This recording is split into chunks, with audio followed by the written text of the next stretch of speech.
5천억을 이야기했기 때문에 약간 이제 설명을 드렸죠. 저도 뭐 국민의 세금을 내는 국민으로서 가능하면 적게 하면 좋은 거죠. 그렇지만 이 또 협상이 안 좋은 방향으로 갈까봐 우려해서 제가 생각하는 가이드라인을 만든 이유와 그 해법을 갖다가 잠깐 설명을 드릴게요. 왜냐하면은 지금 저는 주한미군 감축은 가능성이 낮다고 생각합니다. 왜냐하면은 지금 트럼프 대통령의 최대 지지 기반 중에 한 파트가 군이에요. 군인 가족. 그렇기 때문에 지금 감축을 꺼내는 순간 자기 지지 기반을 스스로 해치기 때문에 당분간 감축은 없을 것이다. 근데 트럼프 대통령은 왜 그럼 지금 말도 안 되는 50억 달러를 요구할 것이냐? 선거용인 거죠. 트럼프 대통령이 동맹국들의 방위비 분담을 이야기한 게 이번 자기 대선 나왔을 때가 처음이 아니에요. 이미 30년 전부터 일관되게 이야기해왔다. 그렇기 때문에 어느 정도 트럼프 대통령이 자기 대선에서 사용할 수 있는 명분을 갖다가 주는 방향을 우리가 고려하고 대신에 얻는 쪽으로 우리가 이렇게 아이디어를 고안해야지, 잘못하면은 이 방위비 분담, 사실은 동맹을 튼튼하게 하기 위한 방위비 분담 가지고 한미 간의 갈등을 빚을 수 있다. 그렇다면 무엇이냐? 지금 트럼프 대통령이 원하는 거 5배는 말이 안 되는 거잖아요. 그러면 우리도 퍼센티지를 갖다가 50%를 갖다가 제가 이야기하는 거는 과거 미국이 항상 이야기하는 게 일본은 70% 내고 한국은 50% 낸다는 거죠. 그럼 우리가 일본 수준까지 맞춰줄 수 있다는 거예요. 첫째. 둘째, 그리고 그것을 바꿔야 되는 건 아까 정 대표께서 잘 지적했는데 항목별로 이제는 바꿔야죠. 우리는 지금 어떻게 보면 총액으로 줘서 미국이 그것을 융통성 있게 사용했는데 그것을 이제는 항목별로 꼼꼼히 챙겨야 됩니다. 거기에 하나가 더 있어요. 뭐냐? 이참에 트럼프 대통령에게 자기 선거용으로 명분을 주면서 우리가 안보적으로 챙겨야 될 것들이 한두 개가 있어요. 뭐냐면은 그것은 미사일 사거리라든가 그것을 갖다가 우리 미사일 지침을 개정해서 우리가 그것을 얻어낸다든가 또는 뭐 원자력 협정을 해서 재처리, 이거는 사실은 뭐 50% 가지고는 안 되겠지만 우리가 얻어낼 수 있는 옵션들을 갖다가 하나씩 준비해서 맞바꾸는 것이 현명한 방법이다. 금액만 가지고서는 적게 하면 좋겠지만 그게 안 됐을 때 플랜 B로서 마지노선을 제기했고, 아마 구체적인 협상이 진행될 경우는 아마 20억 불부터 시작이 될 것 같고, 우리가 그 아래로 해서 1조 5천억 밑으로 깎으면 저는 우리 정부 잘했다고 평가해주고 싶습니다. 그 신범철 박사님 그 50% 정도 되는데요. 지난해에 비해서 아마 1차 연도에 현실적으로 트럼프 정부가 우리 정부에 요구한 것이 50% 인상 아니었습니다. 네. 그래서 갔는데 지난해 우리가 방위비 협상을 잘못했어요. 결정적으로 잘못한 것은 현 정부가 통찰력이 부족인데요. 이걸 단기 계약, 1년짜리 계약을 하는 게 아니라 단년도 계약을 원했을 때 5년짜리 계약을 했어야 됩니다. 하고 우리 1조라는 정치적 어떤 여러 가지 그 메시지를 갖고 1조를 안 넘기겠다는 걸 집착하다가 결국 단년 계약, 5년짜리 계약을 못하고 1년짜리 계약하면서 뚫게 한 1조 3천억 정도 달라는 걸 깎아서 1조 300억 정도를 했는데 미국이 그걸 하면서 내년에 한번 보자 이렇게 했거든요. 내년에 한번 보자 했는데 그 덫에 걸린 것 같고, 그럼 지난해 통찰력 부족 외교 협상이 잘못했다 이렇게 생각을 하고요.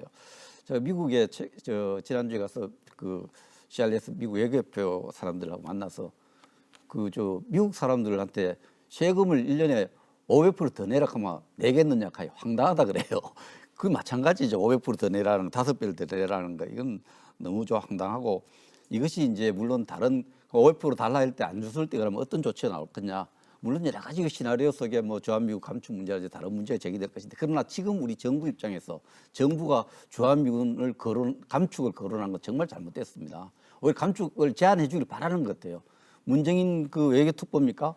그래서 5천 명 정도 감축해도 뭐 억지력, 대북 억지력 전혀 문제 없다고 이렇게 얘기를 하는데, 오늘 김경우 위원님 또 뭐 그 여러 가지로 봤을 때 몇천 명 이상은 감축할 수 없고 몇천 명까지는 감축을 각오해야 된다는, 뭐 그까지 내가 학대 해석인지 몰라도 지금 정부나 또 정부 주변에 있는 분들이 주한미군 감축을 선제적으로 하기는 굉장히 위험하다.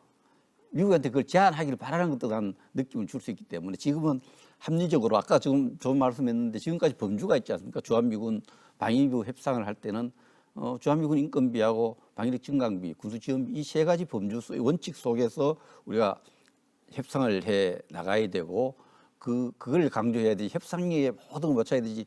그 다음에 미국이 미군을 감축할지 모른다, 또 주한미군의 여러 가지 다른 정책을 내놓을지 모른다, 이런 데 대한 선제적으로 하기보다는 합리적인 협상에 집중해야 된다 생각합니다. 근데 그 정부나 네. 정부나 제가 알기로는 문재인 정부나 그 문정인 특보조차도 미군 감축을 선제적으로 제안한 것이 아니고요.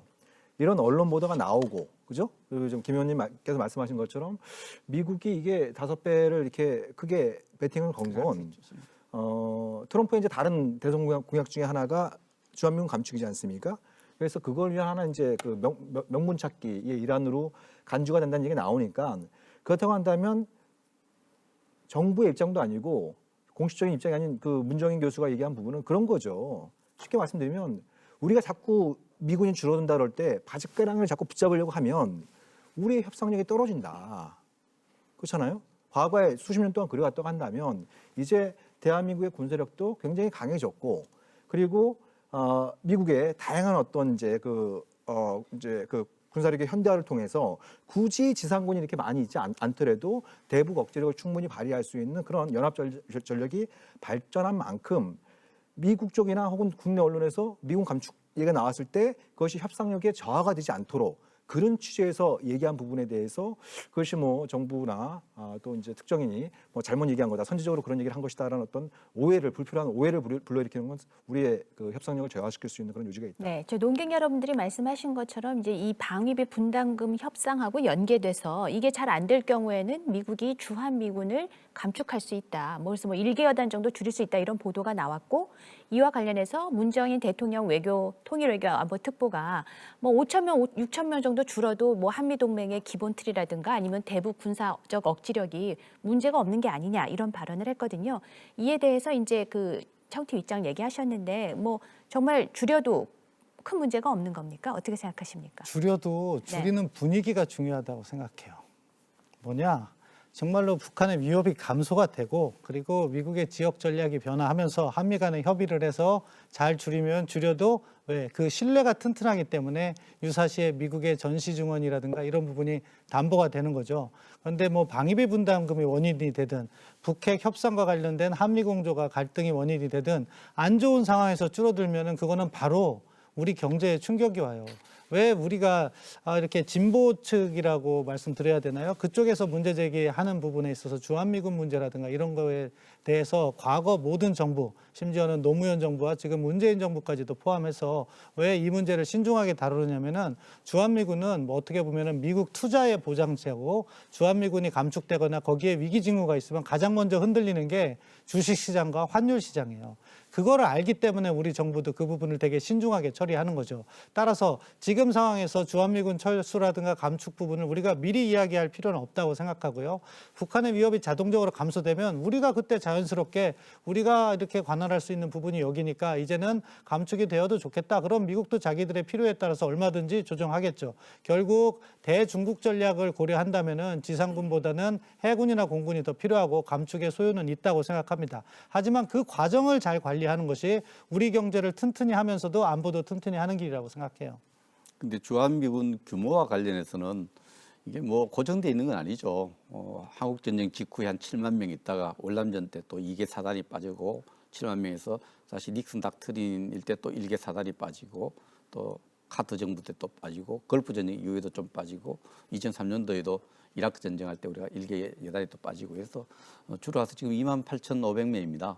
이 문제는 뭐 미국 정부의 의지에 따라서 우리가 협의 과정을 거치지만 미국 정부 의지에 따라서 규모는 뭐 이렇게 조정될 수 있는 거죠. 조정되는데 지금 그 조정되는 환경이 한반도에 있어서 우리 군사력이 강화됐다 하는데 저는 그렇게 보지 않습니다. 뭐 재래식 군비가 우리 굉장히 강화된 것을 부인하지 않습니다만, 그러나 지금 북한은 이전하고 다르게 핵무기를 완전히 보유하고 또 핵 강대국의 길로 가고 있는 그런 상황이 있습니다.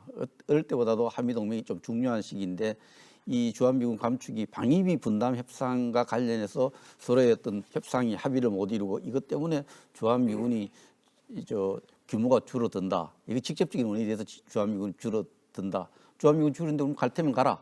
이런 분위기는 북한에다가 정말 잘못된 메시지를 주고 한미동맹에 대해서 주변 국가들이 볼 때 잘못된 인식과 믿음을 줄 수 있고 이것은 결국 한국 전체 국가에게 치명적일 수 있다 이렇게 생각을 합니다. 그런 측면에서 물론 뭐 미국의 의지에 따라서 이런 조정될 수 있는 그건 있지만 미리 선제적으로 뭐 주한미군 빼도 좋다. 5천명 빠져도 아무 문제 없어. 이런 입장이야말로 굉장히 위험한 입장인데 문정인 그 안보 특보가 보통 대학의 교수면은 또 언론이면 제가 그 부분에 대해서는 뭐 그렇게 이야기할 수 있지만 지금 누가 뭐래도 지금 그 주한미군 저 주미 대사로까지 거론됐었죠. 그리고 안보 특보로서 많은 안보 정책에 영향을 주고 있는 분이 갈 테면 가라, 어쩌면 뺄 테면 빼라 이런 부분은 정말 끌어서 또 부스럼 만드는 거예요. 그러니까 그걸 이런, 너무 이런 부분들은 이런 부분 협상력이란 차원에서는 예. 그건 쫄지 마라. 주한미군 쪼는 줄이니까 쫄아서 다 떠나는 것도 방위비 아니고, 많이 그 몇천 명 안 해도 떠나는 된다. 거에 이런 대해서 식으로 협상력 강화 차원에서 이야기하실 수 있어요. 정대표 민간의 평안의 대표로서 그런 얘기 할 수 있다고 봅니다. 그러나 우리 정책에 중요한 영향을 미치는 사람들은 이런 부분에 대해서는 말을 절제할 필요가 있고 먼저 선제적으로 하는 것은 적절하죠. 김경엽 의원님 어떻게 생각하십니까? 예, 우선 네. 팩트 하나 좀 확인을 할 것은 작년에 우리 좀 이 방위비 협상할 때에 우리는 5년 계약을 주장을 했습니다. 우리가 1년 계약을 주장해서 체결된 게 아니고요. 그다음에 이제 미국의 주장이 1년 계약으로 하자라는 게 이제 미국의 주장이었고 우리는 5년 계약 주장이었는데 결국은 이제 미국의 주장을 받아들여서 1년 계약으로 일단 해서 올해 다시 지금 11차 협상이 시작되게 됐다라는 말씀 먼저 드리고요. 그다음에 이제 뭐 지금 미군이 줄어드는 문제. 미국은 계속해서 사실 변동이 굉장히 심합니다. 실제로 이제 외부에 아까 지금 백승주 의원님 얘기했듯이 심하고 그런데 지금은 현재 거의 그 지금 한미 간의 규정에 의해서 28,000 명인가 500인가 28,500명을 지금 현재 유지하도록 돼 있는데 실제로 지금 미국 국방수권법에는 지금 22,000명으로 이제 최저선을 지금 현재 정해놨거든요. 그러니까 이제 문제는 그만큼 이제 사실은 여지가 있다라는 것이고 그래 갑자기 이제 문제는 그 트럼프 대통령이 이렇게 5배를 들고 나오고 실질적으로 근거는 없고 그리고 이걸 끝까지 해서 계속 고집하고 그 실질적인 의도가 뭐냐 이제 사실 이런 거죠. 그러다 보니까 이제 미국 내에서 이거를 좀 줄이기 위한 뭔가 이 미국 내 여론 조선용 아니겠느냐라고 보는 여론도 있다라는 것이고 그런 면에서 이제 문정인 문정인인가요? 문정인인가요? 예. 헷갈리죠. 예, 문정인 자꾸 자주 뭐 이제 그러니까 이제 이런 데서 이제 이럴 좀 가능성도 아마 좀 이렇게 미국 쪽에서 아마 얘기를 좀 들은 것 같고 그다음에 우리가 협상하는데 굳이 이것을 자꾸 이걸 끝까지 유지하기 위해서 우리가 뭐 5배를 들어줘야 된다거나 이렇게 무리하게 하지 말자 아마 이런 정도의 생각이 담겨 있는 것으로 보입니다. 알겠습니다. 제가 한 말씀만. 네네. 예. 그러니까 지금 신 박사님께서 주한미군의 어떤 감축에 따른 이게 경제적 파장을 좀 우려를 하셨잖아요. 뭐 일리 있는 말씀이라는 생각이 들고 그래서 제가 부탁을 좀 드리고 싶은 겁니다. 저보다 훨씬 더 이런 안보 문제, 군사 문제에 더 해박한 지식을 갖고 계시니까 미군 몇천 명 줄어든다 그래서 우리나라 안보에 큰 문제 없다라는 부분을 먼저 말씀을 해주셔요. 왜냐하면 경제는 결국 심리 아닙니까?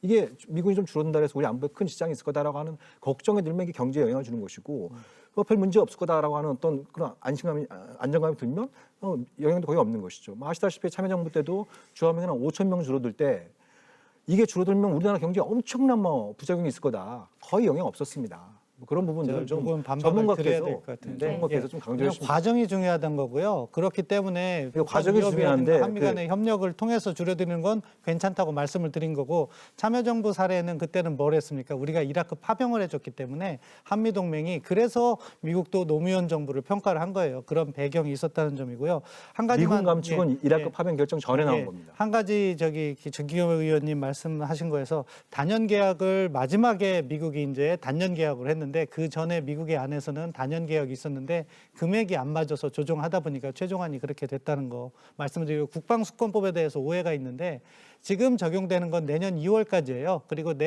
내년 3월부터는 새로운 국방수권법이 이렇게 이제 제기되는데 지금 28,500으로 다시 돌아갈 가능성이 높다고 생각합니다. 네.